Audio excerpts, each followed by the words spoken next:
دنیا ایک دھوکہ ہے، آخرت حقیقت ہے۔ دنیا کے لیے کیا گیا عمل ایک فانی عمل ہے، آخرت کے لیے کیا گیا عمل ابدی ہے۔ یہی سب سے بڑی حقیقت ہے اور یہی سب سے بڑی سچائی ہے۔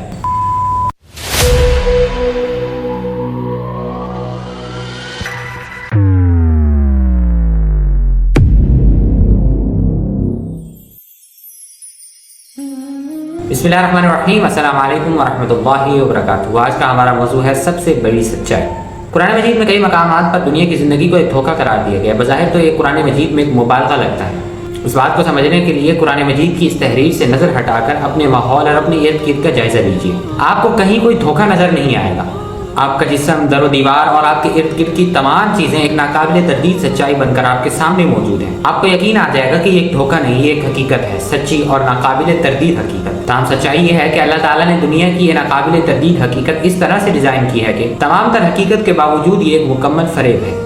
ذرا اس بات کو ایک مثال سے سمجھتے ہیں۔ آپ اس وقت دوپہر یا شام دن کی جس پہر میں بھی موجود ہیں، ذرا اس دن کی صبح کا تصور کیجیے۔ آپ کو یہ جان کر حیرت ہوگی کہ یہ صبح اور اس صبح میں جو کچھ آپ نے کیا وہ صرف ایک احساس کی شکل میں آپ کے ذہن میں موجود ہے، اور اس کے علاوہ یہ صبح اور کہیں موجود نہیں۔ اگلے 2-4 دنوں میں یہ احساس بھی آپ کے ذہن سے مٹ جائے گا۔ ہمیں اس کے مٹ جانے کا احساس اس لیے نہیں ہوتا کیونکہ ہم ہر لمحہ اور ہر پہر موجودہ لمحے اور موجودہ پہر کو یاد رکھتے ہیں۔ ماضی کے بارے میں بالکل نہیں سوچتے، اور اگر سوچتے بھی ہیں تو اس پہلو سے نہیں۔ لیکن ہماری زندگی کی ہر صبح، ہر لمحہ اور ہر پہر کا معاملہ یہ ہے کہ وہ ایک مکمل فریب ہے۔ ہماری ہر سچائی صرف اس لمحے کی سچائی ہوتی ہے، اور اگلے لمحے یہ سچائی ختم۔ ذرا ایک لمحے رک کر غور کیجیے۔ تھوڑی دیر قبل جب آپ نے نظر اٹھا کر ارد گرد اور اپنی ذات پر غور کیا تھا، وہ وقت اور وہ لمحات سب تحلیل ہو چکے ہیں۔ یہ تو ماضی کا معاملہ ہے کہ ہر موجودہ لمحہ اگلے سیکنڈ فنا کی آغوش میں گرتا اور فراموشی کی موت مرتا ہے۔ اس کے بعد تو بس ماہ و سال کی گنتی باقی رہ جاتی جس میں آپ اپنی عمر کا حساب لگاتے ہیں۔ رہا مستقبل، تو وہ کس نے دیکھا ہے؟ اور جب کبھی اس مستقبل کو دیکھ بھی لیا تو ایک لمحے میں ماضی کا افریت اس سے نکل جائے گا۔ یہی دنیا کی زندگی کی سب سے بڑی حقیقت ہے، جسے غالب نے کیا خوب بیان کیا کہ ہستی کے مت فریب میں آ جائی وسط، عام تمام ہلکا دام خیال ہے۔ زندگی لمحوں کا ایک تسلسل ہے جس میں زندگی بھی ایک زندگی نہیں بلکہ زندگی ایک احساس ہے۔ یہی قرآن کے ان الفاظ کا مطلب ہے کہ دنیا کی زندگی ایک دھوکے کے سوا کچھ نہیں۔ اس کے ساتھ ساتھ قرآن ہمیں یہ بھی بتاتا ہے کہ زندگی کے اس مسلسل سفر کو طے کرتے ہوئے ہم ایک روز فنا کے گھاٹ میں اتر جائیں گے، اور اس روز حقیقی زندگی شروع ہوگی۔